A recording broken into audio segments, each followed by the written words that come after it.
اللهم اجعلنا من النار اللهم اجعلنا من النار اللهم اجعلنا من النار اللهم اجعلنا من النار اللهم اجعلنا من النار اللهم انت السلام ومنك السلام ومنك السلام وخير ربنا الاسلام وخير الجنه والسلام ربنا يا ذا الجلال والاكرام أعوذ بالله من الشيطان الرجيم بسم الله الرحمن الرحيم الحمد لله رب العالمين الرحمن الرحيم مالك يوم الدين إياك نعبد وإياك نستعين اهدنا الصراط المستقيم صراط الذين أنعمت عليهم غير المغضوب عليهم ولا الضالين آمين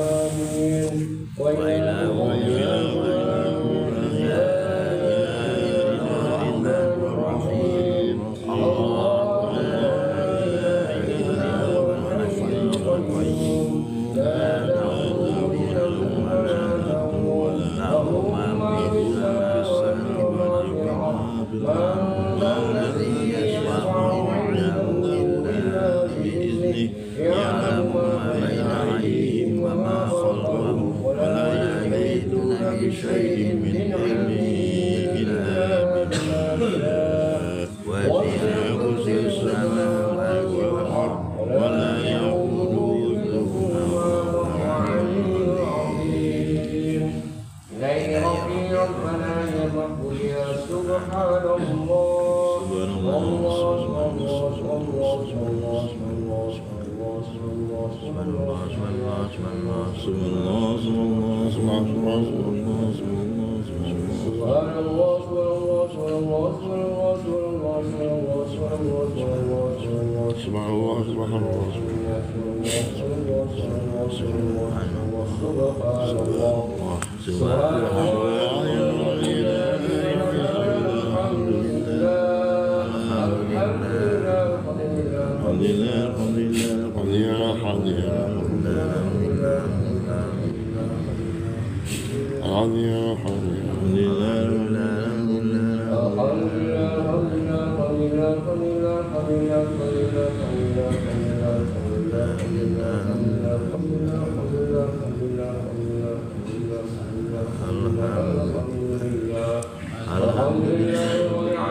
إنك على درجات وبلغنا بأصل الحياة جميع الخرجيات والبركات وبدل الممات آمين وعلى آله وصحبه وتسليما كثيرا برحمتك يا أرحم الراحمين. اللهم أعنا على ذكرك وشكرك وحسن عبادتك. ربنا تقبل منا صلاتنا وصيامنا وقيامنا وركوعنا وسجودنا وقعودنا وتضرعنا وتخشعنا وتعبدنا وتمم تسيرنا يا الله يا رب العالمين. اللهم اغفر لنا ذنوبنا ولوالدينا وارحمهم كما ربونا صغارا ولجميع المؤمنين والمؤمنات والمسلمين والمسلمات الأحياء منهم والأموات وتبع بيننا وبينهم بالخيرات وبالخير والخير عند خير ولا حول ولا قوة إلا بالله العلي العظيم. اللهم إنا نسألك رضاك والجنة ونعوذ بك من سخطك والنار. اللهم طول أمورنا في طاعتك وطاعة رسولك واجعلنا من عبادك الصالحين. اللهم إنا نسألك الهدى والتقى والعفو والغنى. اللهم تفعلنا وبالخير وعوض البركات وعوض النعمة وعوض الرزق وعوض الدعاء وعوض الشهاء وعوض السلامة وعوض الجنة. اللهم عافنا من كل بلاء الدنيا وعذاب الآخرة واحرمنا بحق القرآن العظيم ونبيك الكريم والشر الدنيا والشر الآخرة. غفر الله لنا ولكم برحمتك يا أرحم الراحمين. اللهم أرنا الحق حقا وارزقنا اتباعه وأرنا الباطل باطلا وارزقنا اجتنابه. اللهم إنا نسألك السلامة في الدين وعافية في الجسد وزيادة في العلم وبركة في الرزق وتوبة قبل الموت ورحمة عند الموت ومغفرة بعد الموت. اللهم حبب علينا في سكرات الموت والنجاة من النار والعفو عند الحساب. اللهم اهدنا لنا بحسن الخاتمة ولا تختم علينا بسوء الخاتمة. ربنا ظلمنا أنفسنا وإن لم تغفر لنا وترحمنا لنكونن من الخاسرين. ربنا لا تزغ قلوبنا بعد إذ هديتنا وهب لنا من لدنك رحمة إنك أنت الوهاب.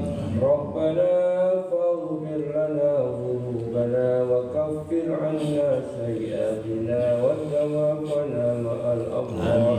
ربنا هب لنا من أزواجنا وذرياتنا قرة أعين واجعلنا للمتقين إماما. ربنا آتنا في الدنيا حسنة وفي الآخرة حسنة وقنا عذاب النار وقنا الجنة مع الأبرار. يا عزيز يا غفار يا رب العالمين. وصلى الله على سيدنا محمد وعلى آله وصحبه وبارك وسلم. سبحان ربك رب العزة عما يصفون وسلام على المرسلين والحمد لله رب العالمين. سبحان الله الحمد لله.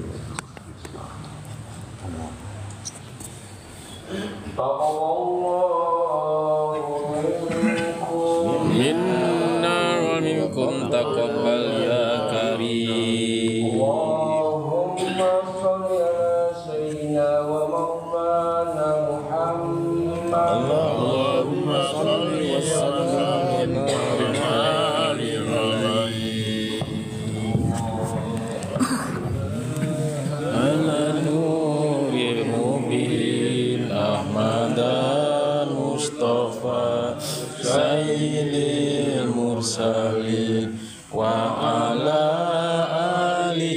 وصحبه أجمعين صلى الله ربنا على نور المبين أحمد المصطفى سيد المرسلين وعلى آله وصحبه أجمعين صلى الله ربنا على نور المبين أحمد المصطفى سيد المرسلين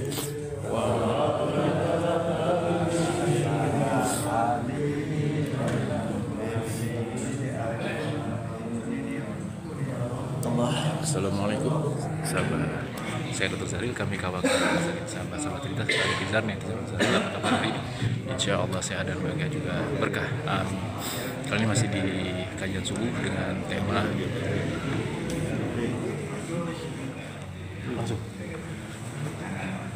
dengan tema belajar menjaga kesehatan dari Nabi Muhammad. Baik sahabat-sahabat cinta, sebentar lagi kami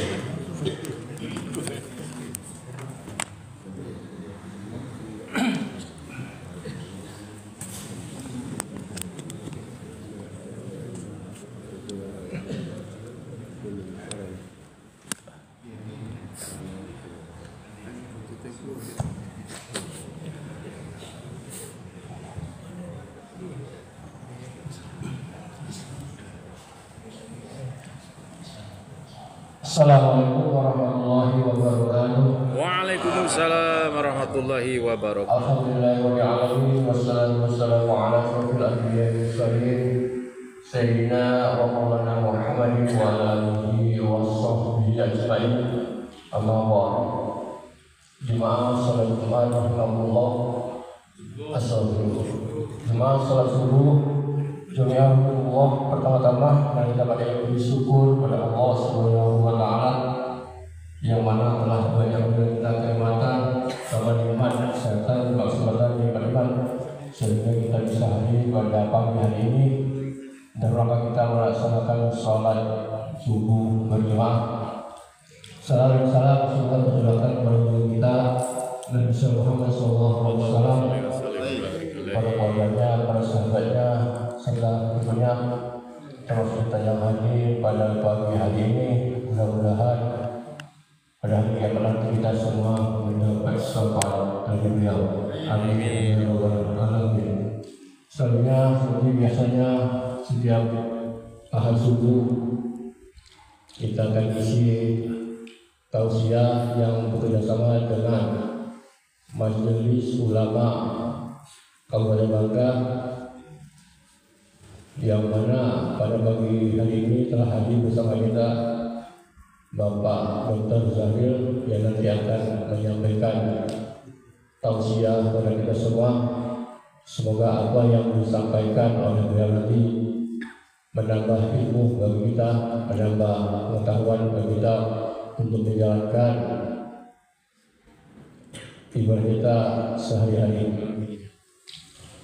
Mungkin itu yang dapat saya sampaikan sebagai pengantar pada pagi hari ini, dan nanti kita bersama-sama dengarkan tausiah yang akan disampaikan oleh Bapak Zaril. Untuk Bapak Zaril kami persilakan.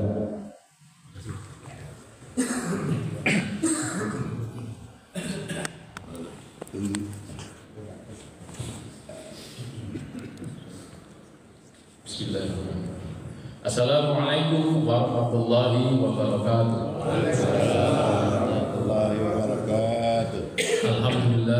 Alhamdulillahirabbil alamin. Assalatu wassalamu ala asyrofil anbiya'i wal mursalin wa ala alihi wa sahbihi ajma'in. Asyhadu an la ilaha illallah wa asyhadu anna Muhammadar Rasulullah. Allahumma shalli ala Muhammad wa ala ali Muhammad. Asyhadu an la ilaha illallah wa asyhadu anna Muhammadar Rasulullah.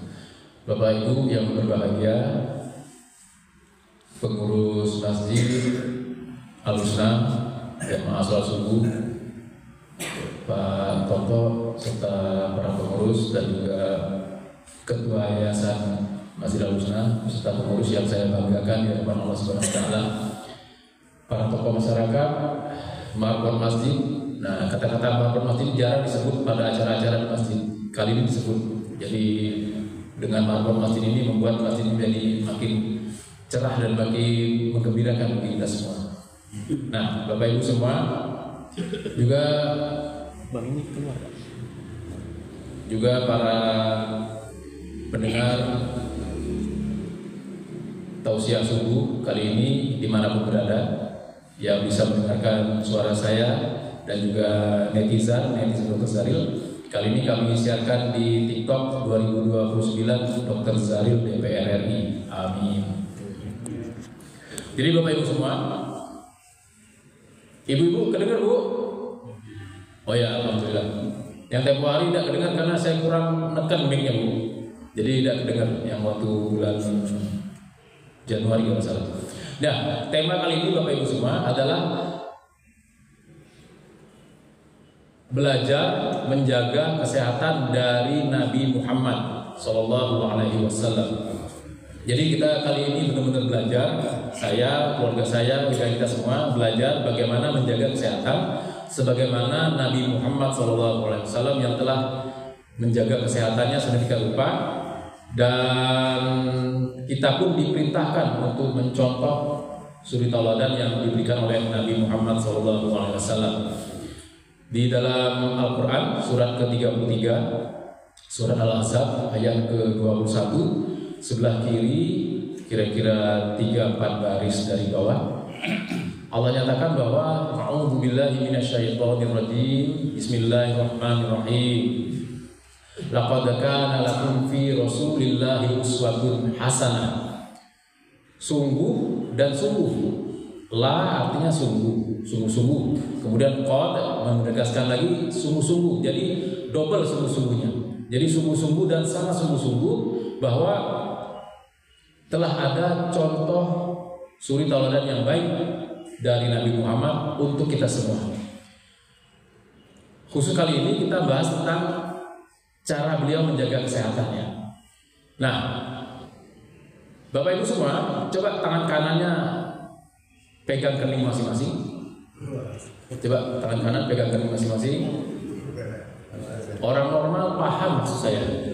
Bapak Ibu, ibu-ibu, tolong Bu pegang kening masing-masing Bu. Kalau ini pasangan suami istri, saya suruh pegang kening suami atau kening istrinya nih. Coba turun. Kemana? Ke hidung ya? Ya ke bawah. Maksudnya kemana?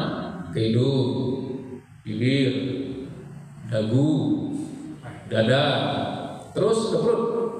Nah, terasa ada rata, cekung atau agak nonjol? Ada cekung, ada cekung, ada rata, ada nonjol ya.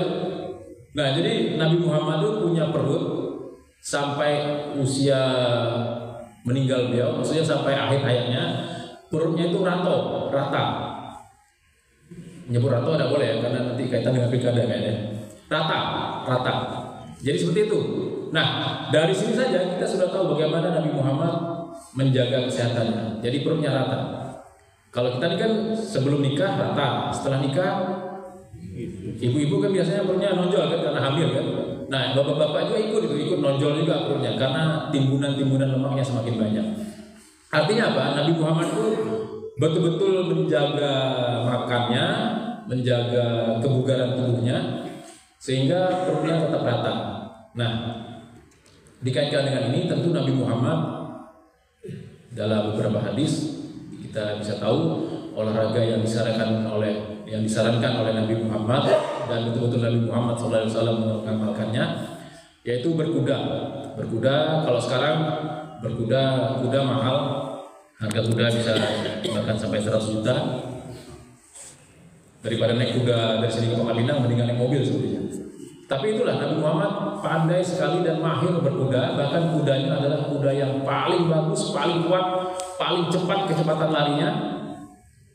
Pokoknya kuda terbaik lah. Kalau zaman sekarang mobil terbaik itu apa lah kira-kira? Agia, di atas. Alphard, lebih tinggi HPV mobil Dr. Zaril, atau di atas lagi lah. Ferrari yang bisa kecepatan tinggi ya, yang harganya miliaran rupiah, seperti itu. Nah kemudian selain berkuda itu nyetir mobil saya yakin lebih mudah daripada nyetir kuda. Nyetir kuda lebih sulit daripada nyetir mobil. Karena apa? Kuda itu makhluk hidup, jadi kita harus bisa merasakan perasaan kuda. Kita ini kan laki-laki, merasakan perasaan istri pun kita harus banyak belajar nih. Bahkan kita kadang-kadang tidak tahu perasaan istri. Istri maunya minta duitnya sedikit, kita kasih banyak, kan salah tuh kan? Istri minta duit banyak, kita kasih rumah, salah juga itu. Nah tapi Nabi Muhammad begitu pahamnya mengendarai kuda, sehingga kuda itu bisa berjalan cepat, bisa berperang dengan kuda itu dan lain-lain halnya. Mengendalikan kuda, selain kita harus tahu tentang kondisi kudanya, kita juga harus tahu kode-kodenya. Jadi ini kan panjang Pak Toto, sampai suruh kan? Masih ada 45 menit lagi nih. Nah, jadi ini sebuah cerita menghayal dikit lah. Bagaimana seorang yang sedang belajar kuda, kemudian dilatih oleh seseorang yang mahir kuda. Orang ini pernah naik kuda. Jadi dia nanya, "Cuman ya cara belajar kuda yang mudah?" "Gampang," dia bilang. "Gampang cuman ya? Pokok naik baik, kuda yang jinak. Kalau kuda liar kan bahaya, bisa naik, bisa ngangkat kepalanya seperti kuda Zoro itu." Nah, katanya nih, kalau naik kuda, kalau nak maju, ucapkan Bismillah. Oh ya, jadi kalau Bismillah, kuda itu maju. Oh ya betul. Terus kalau makin cepat gimana? Alhamdulillah. Oh alhamdulillah. Kalau nyuruh berhenti gampang. Ucapkan. Bukan astagfirullah Pak. Ada satu lagi itu. Subhanallah. Nah, subhanallah. Coba dulu gitu. Coba dulu sampai ditenten kuda oleh yang ahli kuda tadi. Kemudian yang kuda yang belum baca kuda, coba ucapkan Bismillah. Jalan deh. Karena ditenten kan tidak mungkin menyebutkan alhamdulillah supaya lebih cepat kan? Tidak mungkin ya. Terus supaya berhenti, ucapkan apa tadi? Subhanallah. Coba ucapkan subhanallah, berhenti kudu. Lah latih kira-kira 10 menit, lah baca lah. Oke. Dari sini silakan naik kudu sendiri. Bismillah, naik tak. Terus begitu naik kuda tadi, kayak kurang cepat nih. Supaya cepat ucapkan apa ya Bapak Ibu? Alhamdulillah, cepat ya Bapak. Kurang cepat lagi nih, alhamdulillah, cepat lagi, makin cepat. Alhamdulillah, makin cepat. Jadi masya Allah dia saking cepat kuda tadi dia gemeter, dia ketakutan. Cuman dia cari berhenti nih, lupa deh. Dia ketakutan, dia cemas, dia lupa apa yang diucapkan nih. Hampir lagi jurang, ya Allah. Dia ingat kalau laki mati ini harus bersyukur ya Allah, harus mengucapkan memuji Allah. Akhirnya subhanallah dia bilang, kudu itu berhenti. Kira-kira 2 meter dari jurang. Saking senang. Apa yang diucapkannya? Alhamdulillah.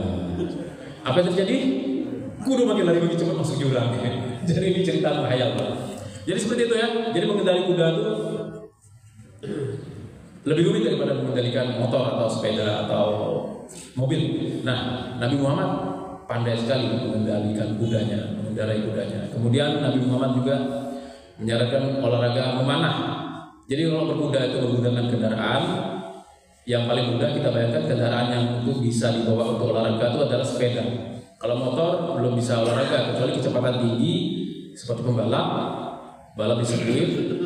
Itu kecepatannya bisa 100-200 km per jam. Dan pembalap itu Bapak Ibu semua bukan hanya bawa motor, dia ada latihan. Sebelum balap itu dia latihan lari dulu, kemudian angkat beban segala macam supaya daya tahan tubuhnya tinggi. Nah kemudian olahraga yang selain itu adalah memanah. Memanah itu olahraga yang menggunakan alat. Jadi kalau sekarang bisa dibayangkan main, ya boleh memanah juga boleh. Kemudian main tangkis, main tenis misalnya, atau main sepak bola kan pakai bola dan pakai alat tambahan. Seperti itulah kira-kira olahraga yang bisa kita lakukan. Nah kemudian selain berkuda, memanah juga berenang. Berenang ini merupakan olahraga yang disarankan terutama bagi orang yang bermasalah di sendi tungkainya, panggulnya, lututnya, atau nyeri pada sendi telapak kakinya.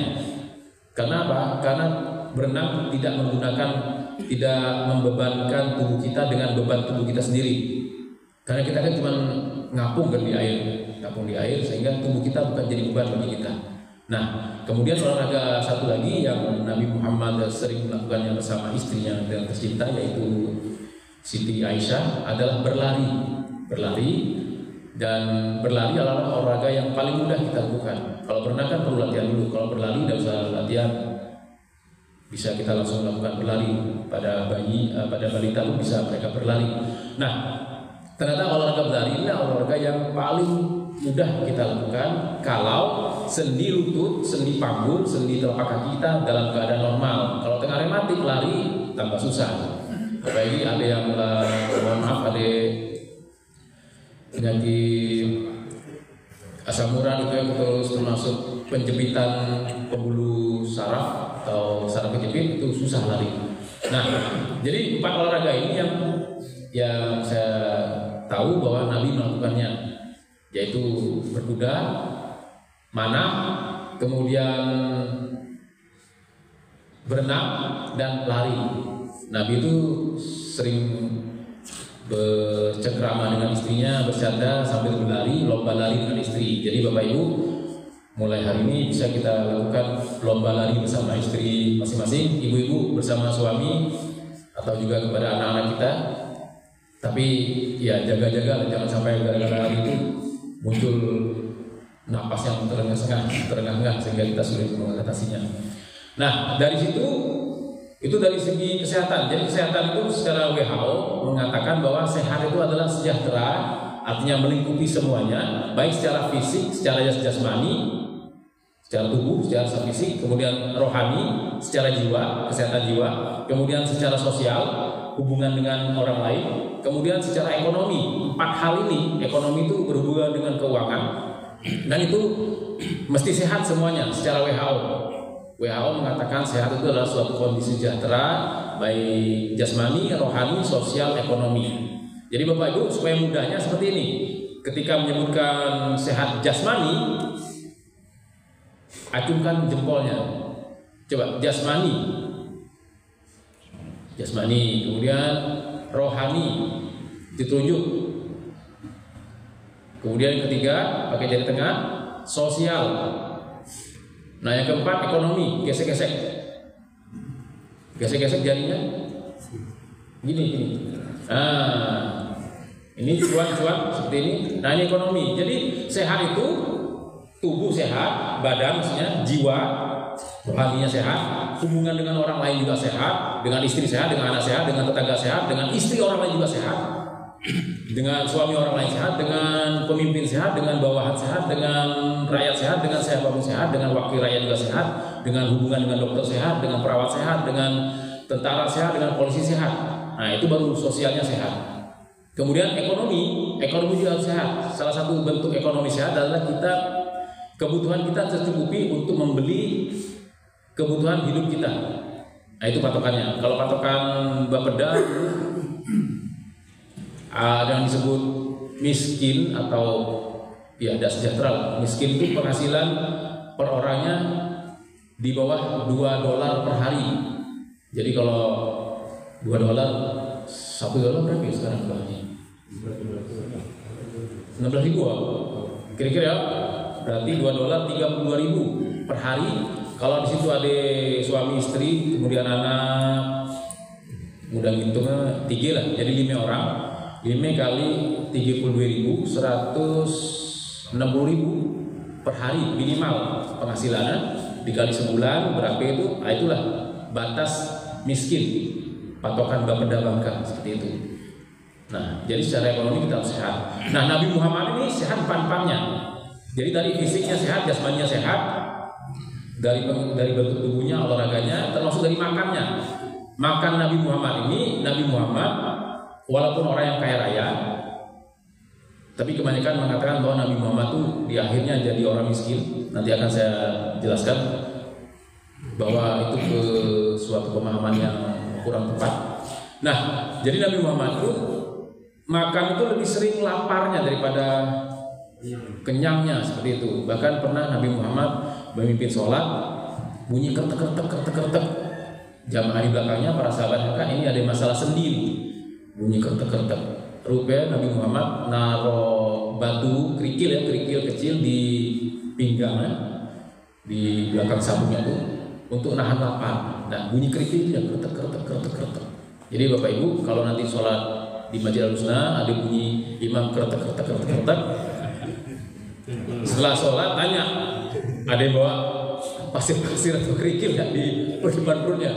Atau memang masalah sendinya bunyi kertek ya? Seperti itu.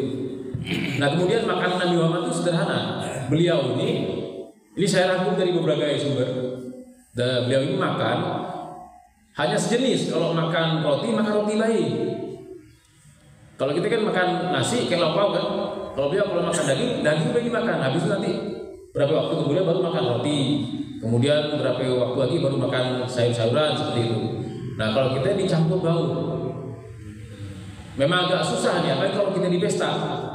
Di pesta kan kita makan, ngambil nasi dulu, kemudian seperempat jam lagi 15 menit baru ngambil sayur, makan lagi, kemudian 15 menit lagi baru makan daging. Begitu makan daging habis semua karena dimakan orang, seperti itu. Jadi salah satu yang saya pahami, Nabi Muhammad itu kalau makan daging hewan, kalau makan daging hewan darat, beliau tidak makan lagi daging hewan laut, seperti itu. Jadi contoh gini, kalau kita makan ayam, saat itu Pak, kita tidak makan ikan waktu yang bersamaan. Tapi kalau kita kan ya mumpung ada protein. Kalau saya di pesta tuh Pak, yang saya incer bukan nasi ya. Nasi di rumah banyak. Yang saya incer tuh lauk terutama yang sifatnya protein, daging-daging. Ada sate, saya ngambil sate kadang sampai 15 tusuk. Kan biarlah kan lagi di tamu kan. Kita lagi si amplop, ya amplop tidak sampai 50.000 sih, tapi kan dia kasih makan oleh orang yang sedang pesta. Saya ambil dagingnya lebih banyak. Kecuali kalau rendang agak susah saya makan karena pedas. Nah, paling campuran sop seperti itu. Sopnya kan ada kentang kan, kentang itu juga karbohidrat. Jadi nasi tidak usah saya ambil lagi. Nah, ternyata Bapak Ibu yang bisa meningkatkan jumlah trigliserida meningkat, kadar lemak darah meningkat itu justru karbohidrat. Kalau kita makan nasi numpuk banyak, kemungkinan walaupun badan kita langsing, bisa jadi trigliserida kita tinggi. Bukan karena makan daging, tapi karena makan nasi banyak iga. Patokannya nantilah kita bahas gimana yang sehat ya. Nah, kemudian Nabi Muhammad itu kalau makan daging kambing, Pak, kambing guling itu betul-betul banyak, Pak. Tapi makan daging bayi deh. Beliau makan daging bayi. Anggaplah sekarang kalau daging kambing mahal, kita makan ayam lah.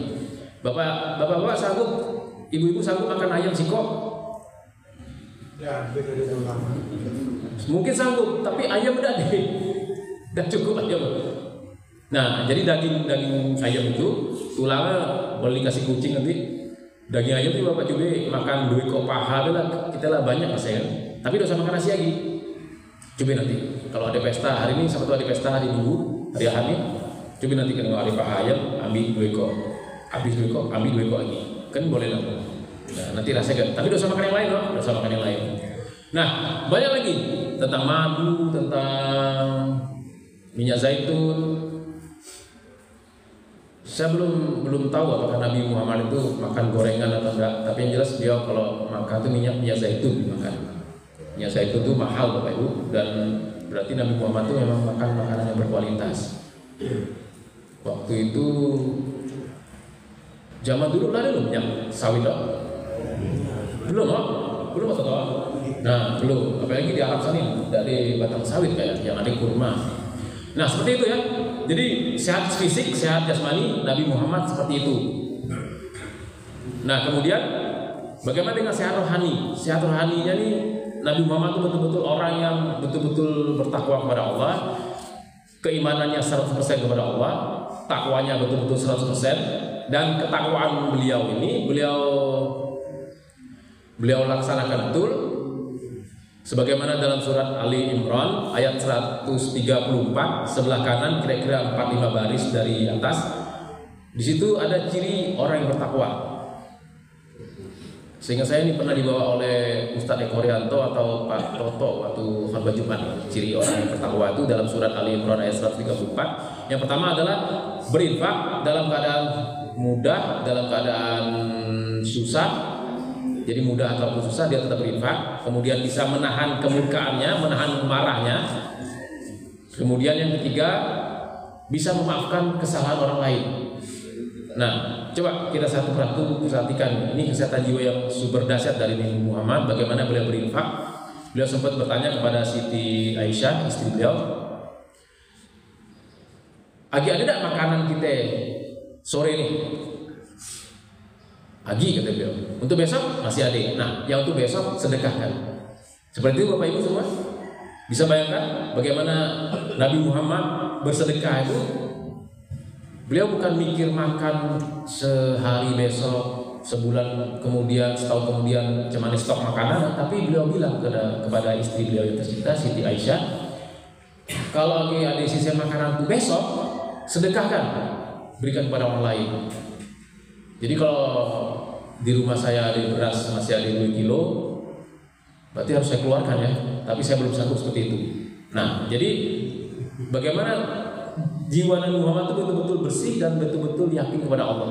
Nah, itu rohani yang sehat sekali. Kemudian beliau juga selain berinfak dalam keadaan ya Nabi Muhammad tidak pernah susah, tapi bahagia terus insya Allah.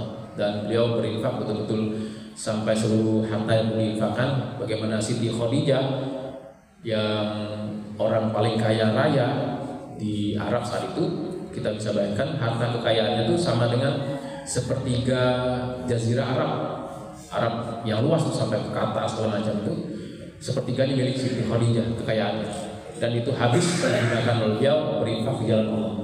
Nah, kemudian yang kedua ciri orang yang bertakwa yang ada pada diri Rasulullah itu adalah menahan marah dan memaafkan. Nah, ini contohnya langsung saja kepada seseorang yang tiba-tiba melihat Rasul, kemudian menghunuskan pedangnya kepada Nabi Muhammad saat itu. Beliau katakan, "Muhammad, kan apa lagi?" Kira-kira gitulah bahasa Bangka. "Nih pedang lalu keleherkan. Siapa yang menolongkan sekarang?" Nabi Muhammad dengan tenangnya mengatakan, "Allah akan menolong saya." Begitu itu disebut oleh Nabi Muhammad, orang yang megang pedang tadi bergetar tangannya, pedang terlepas. Kemudian Nabi Muhammad ambil pedang itu. Kalau kita ya Pak, lah diancam seperti itu, tiba-tiba yang ngancam kita tiba-tiba lemah, kita akan balas. Bisa jadi kita akan pukul atau kita marah segala macam. Tapi Nabi Muhammad dengan tenangnya mengatakan, "Siapa yang nolong sekarang?" Dan orang itu dimaafkan oleh Nabi Muhammad, bukan dibalas. Orang itu masuk Islam. Seperti itu ketulusan memaafkan. Jadi yang bisa saya ambil contoh dari Nabi Muhammad ini adalah ketika kita sebagai suami kepada ibu sebagai istri memaafkan pasangan masing-masing. Kan ibu-ibu tahulah manusia yang paling minta alam itu adalah suami ya. Sementara suami tahu bahwa istri ini minta alam tapi tidak banyak di alam. Karena kita tidak sanggup memanjakan istri. Ya, bagaimana Nabi Muhammad dengan Siti Khadijah, dengan Siti Aisyah yang begitu mesranya, bahkan ada riwayat mandi dalam satu bejana seperti itu ya, seperti itu. Nah, kemudian memaafkan tadi sudah, Nabi Muhammad begitu mulianya. Kemudian suami dan istri, mudah-mudahan kita bisa saling memaafkan, dan mudah-mudahan dengan memaafkan istri, memaafkan suami, kehidupan rumah tangga kita akan semakin baik dan semakin baik. Nah, kemudian itu sehat rohani, jasmani sudah, sehat rohani sudah, sekarang sehat sosial. Sehat sosial juga dikaitkan dengan kemampuan Nabi Muhammad untuk memaafkan orang lain. Nabi Muhammad itu pernah suatu saat keluar dari rumah, kemudian melintas di depan sebuah rumah, dari atas dilempar kotoran, diludah. Nabi Muhammad santai aja, nengok beliau, oh ini orang ludah. Bapak Ibu, coba bayangkan, kalau kita yang ke masjid ini ada yang ludah kita, kita sampai ke masjid kira-kira, mungkin kita marah, kita lapor polisi lah mungkin ya, atau macam-macam lah seperti itu. Tapi Nabi Muhammad berkali-kali dilakukan seperti itu. Beliau santai baik. Sampai suatu saat beliau lewat di depan rumah itu, kok tidak ada yang jatuh nih, tidak ada yang ludah. Apa yang terjadi? Rupanya beliau masuk ke rumah itu, beliau nengok orang tuh sakit. Kalau sakit tidak bangkit dari tempat tidur berarti lah parah sakit, berat sakit. Kemudian orang tuh ya agak takut-takut gitu. Kenapa Nabi Muhammad? Jangan-jangan ada ludahku kan kira-kira. Nah kemudian Nabi Muhammad mengatakan, maaf, nanya apa yang terjadi. Kemudian dengan ketulusan Nabi Muhammad berbicara, orang itu merasakan kebahagiaan tersendiri berhadapan dengan Nabi Muhammad. Orang yang diludah tiap hari, tapi datang ke rumah yang sakit. Akhirnya orang itu masuk Islam.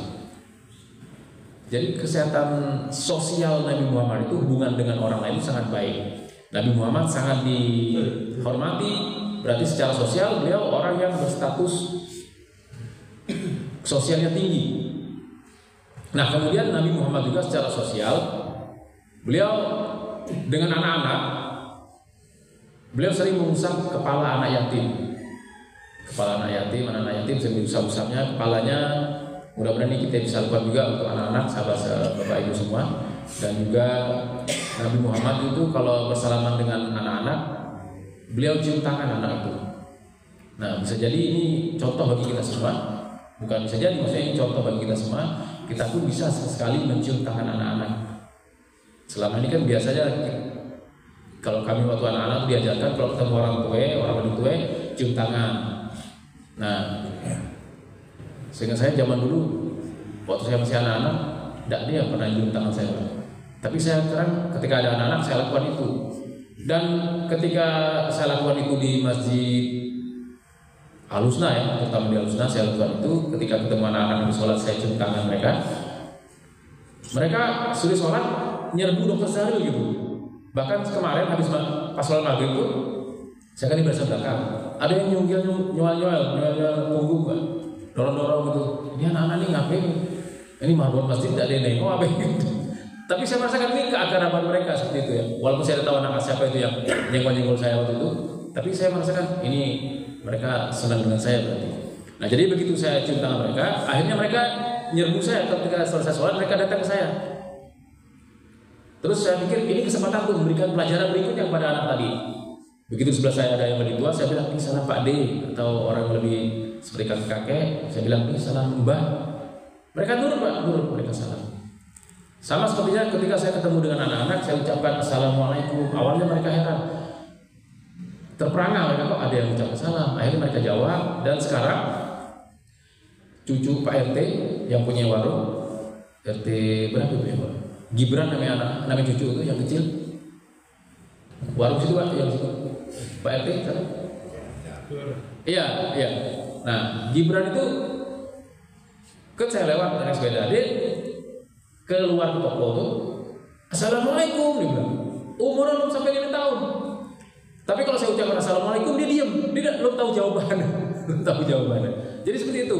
Dan saya perhatikan, cuma saya kalau lewat diucapkan salam seperti itu. Jadi anak-anak itu betul-betul mencintai orang dewasa kalau kita mencintai mereka. Dan itu dicontohkan oleh Nabi Muhammad SAW.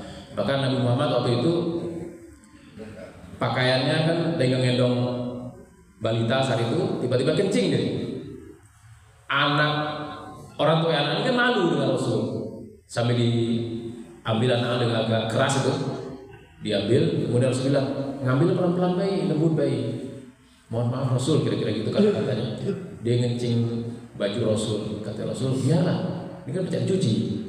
Najis kan pencet cuci kan. Tapi kalau anak itu kita kasari, dia akan teringat selamanya. Oh gitu, pelajaran itu sangat luar biasa itu. Nah, kemudian bayangkan kalau ini dilakukan oleh para pemimpin kita nih, dari presiden, kemudian gubernur, bupati, wali kota, camat, kades, kemudian lurah, di bawah lurah ini, di bawah kades, Pak Kaling, Pak RT. Unik kan di Kampung Jawa ini, di Sirdadi di Masjid Al-Husna, ada ketua RT merangkap marbot merangkap ketua RT, masih baik-baik. Masih kan? Nah, gaji beliau double, gaji sebagai marbot AD, gaji sebagai ketua RT AD. Tapi gaji ketua RT itu kecil ya, kecil ya, tidak sampai 1 juta kan? Nah itu ya. Nah jadi bagaimana hubungan sosial yang sangat baik tadi? Kalau dari presiden sampai ketua RT bersikap seperti Nabi Muhammad, memberikan contoh yang terbaik kepada kita, maka Indonesia ini akan sangat bahagia, bangsa akan sangat bahagia, insya Allah seperti itu. Nah, sekarang sehat secara ekonomi. Nabi Muhammad ini secara ekonomi beliau mandiri. Beliau memang sih beliau sampaikan bahwa keluarga Nabi Muhammad itu tidak boleh menerima zakat. Nah, kemudian Nabi Muhammad itu kita sampai tahu lah, beliau sebelum jadi nabi beliau adalah pedagang yang super dahsyat, yang sukses luar biasa. Bahkan dengan hasil perdagangan itu, waktu itu beliau umur 25 melamar Siti Khadijah dengan mas kawin, ada yang bilang 100, ada yang bilang 20 ekor onta merah, onta yang paling mahal. Saya ingat sekitar 8-9 tahun yang lalu harga onta itu di buku saya baca harganya sekitar 50 juta sikor. Sekarang di atas itulah berarti kan. Anggaplah pakai patokan 8-9 tahun yang lalu, 20 ekor dari kali 50 juta 1 miliar. 1 miliar. Kemudian untuk ibu susunya Halimatus Sa'diyah, beliau berikan onta yang sama jumlah 20. Itu kalau 20, tapi kalau hadis yang 100 yang benar, berarti 100 kali 50 juta berapa itu, Pak? 5 miliar. 5 miliar kan? Sejak saya akil balik sampai saat ini di Sumedia belum pernah ada yang melamar mas kawin dengan uang 1 miliar, belum pernah. Mudah-mudahan nanti anak-anak kita bisa ngelamar yang laki-laki bisa ngasih mas kawin minimal 1 miliar Bapak Ibu. Nah, anak kami itu ada perempuan, ada 5 sikok laki. Yang laki bisa melamar 1 miliar mas kawin, yang 5 kan dapat 5 miliar masing-masing, kayak 1 miliar kali 5 miliar kan. Itu dia. Mudah-mudahan ayah dan ibunya dapat lah sedikit kan. Seperti itu. Jadi Nabi Muhammad sangat kaya, umur 25 Pak. Umur 25 itu seumur sampai di sini. Mas Bambang umur berapa? Pak umur berapa sekarang? Hampir 60 kan? Sebelah kiri. Bang, berapa umur? 30. Lebih? Nah, umur 25 sekaya itu. Saya membayangkan anak saya laki-laki kan si Gotu Wafi namanya, sekarang 18 tahun. 7 tahun lagi beliau nikah dengan kekayaan seperti itu. Kan kita walaupun jalan kaki melamar kan santai, enak gitu kan. Di kantong ada 1 miliar nih, seperti itu. Nah, bayangkan seperti itu kondisinya. Kemudian Nabi Muhammad itu ketika sudah jadi nabi, beliau sudah punya menantu yang namanya Ali bin Abi Thalib. Nabi Muhammad dan Ali bin Abi Thalib pernah nyembelih kurban Nabi Muhammad, kambing itu 100 ekor. 100 ekor kaki kambing sekarang anggaplah 1.500.000 ya. Dapat 3 juta?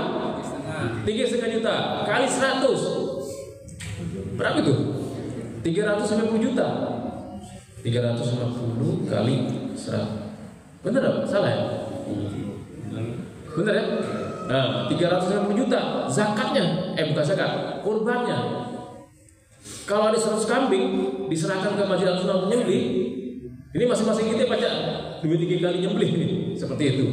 Nah, seperti itulah kekayaan beliau, dan kekayaan beliau infakkan sehingga beliau terkenal sangat murah hati dan orang yang sangat dermawan. Nah, jadi Bapak Ibu semua, kalau kita bisa mencontoh yang saya sampaikan ini baru pembukaan Bapak Ibu, karena kalau lebih berdetail lagi bagaimana Nabi Muhammad sejak usia 6 tahun, ada yang bilang 6 tahun, ada yang bilang 8 tahun, lapacak miaro kambing.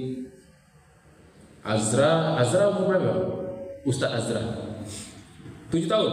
Nah, bayangkan Azra anak beliau lapacak miaro kambing sikok itu. Dan Nabi Muhammad bukan siko di Allah, banyak umur 6 tahun, 8 tahun tuh, seperti itu.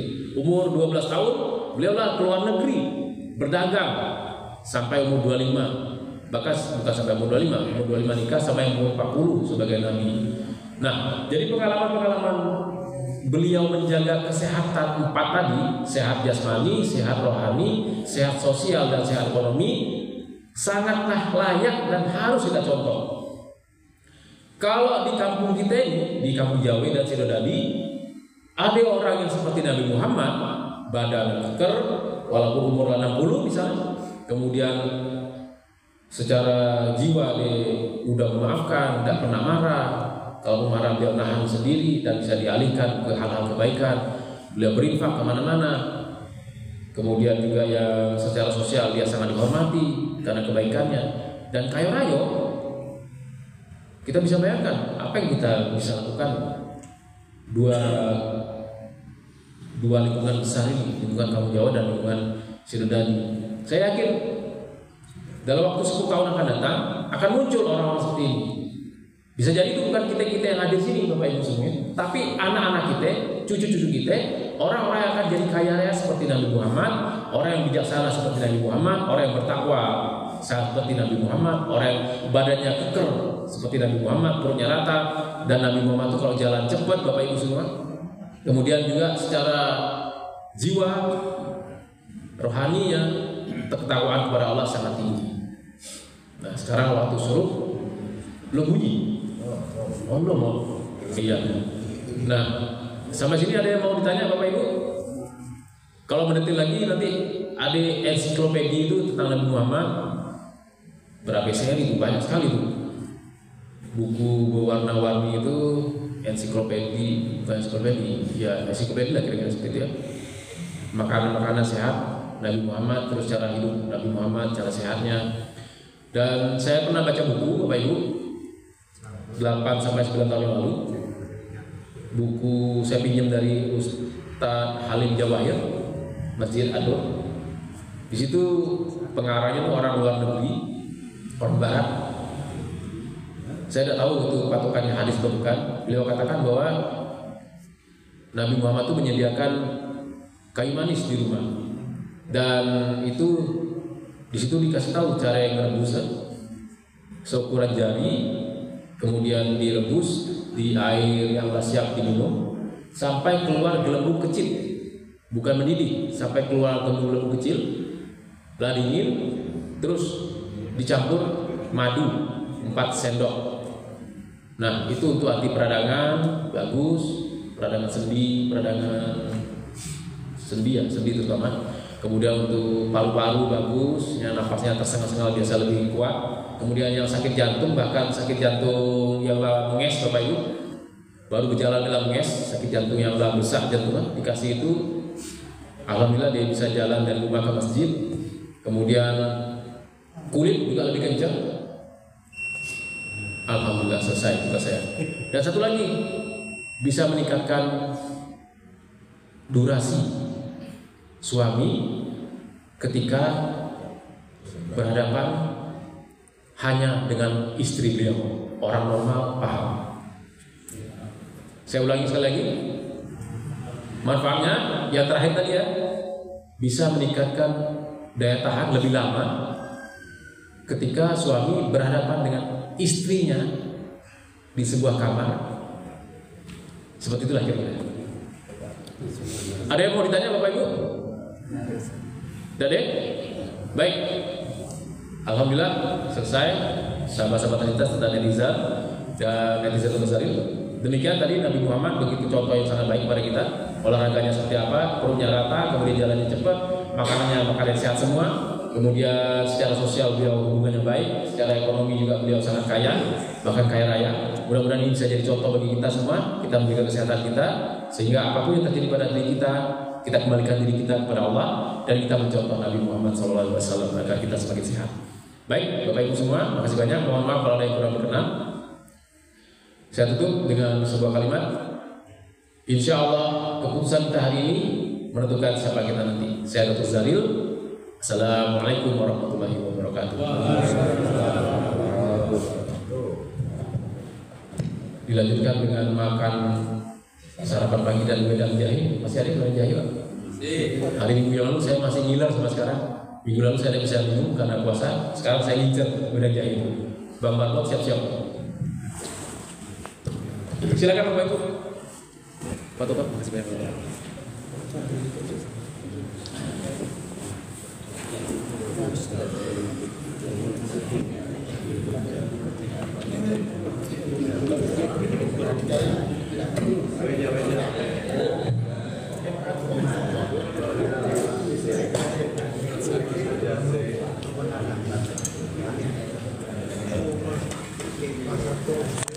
Alhamdulillah sahabat-sahabat Trinita, selesai kegiatan kajian pada subuh, tausiah pada subuh tentang belajar menjaga kesehatan dari Nabi Muhammad SAW.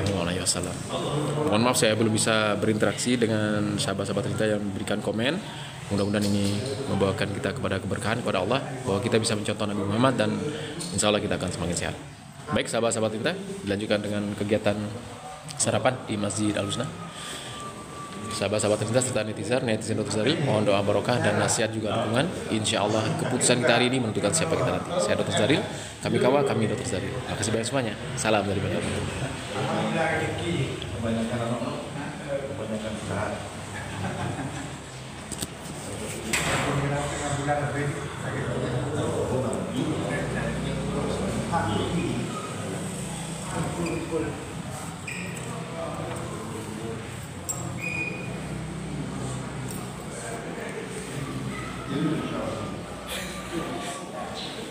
Oh, apinya Kak tadi mati, Pak?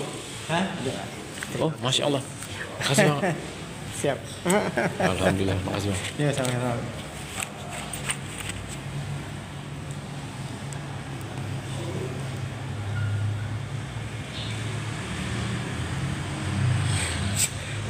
Sehat, Pak De? Alhamdulillah. Pak Dela melakukan kegiatan sehat 2 hari. Pakai payung jalan kaki. Alhamdulillah. Pak Ji.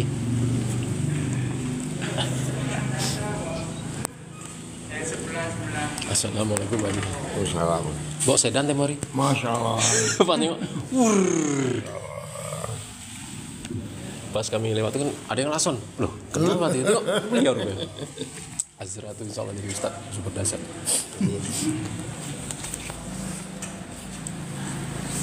Sholat suruh lagi.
Sun nggih?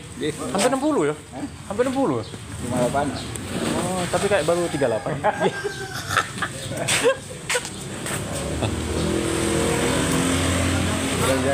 Nggih, nggih. Bang, di depan, Bang. Ntar kita ngatur nih.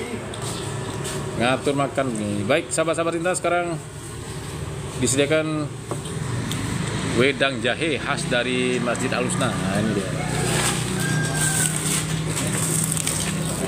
Alhamdulillah.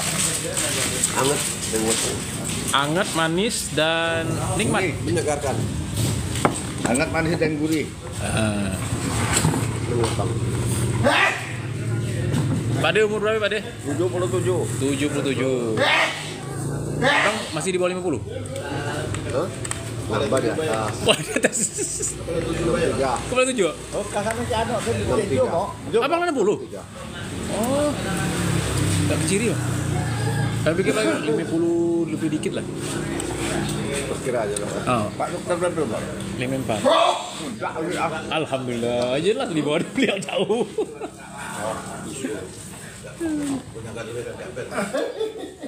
Harusnya ni aku galak ke rumah atuk loh. Aku galak ke rumah dia orang masuk. Oh, waktu di belakang Tung Tau. Oh, aku tak melihat anak ayah. Bang Yak. Bang Wandi, kami Bang Wandi, Bang Yak. Bang Wandi yang mana ya? Kon 67 Wandi dong. 71 alhamdulillah. Anak BRI. bukan tuh rumah. Rumah sih bentuk kita ya. Bis Wandi dah meninggal. Innalillah. Seumur umurnya kami, Pak. Masa aku tuh di atas. Di rumah. Oh, Oktober. Tapi banyak kalau orang itu usia 40 ke atas keluhannya dia.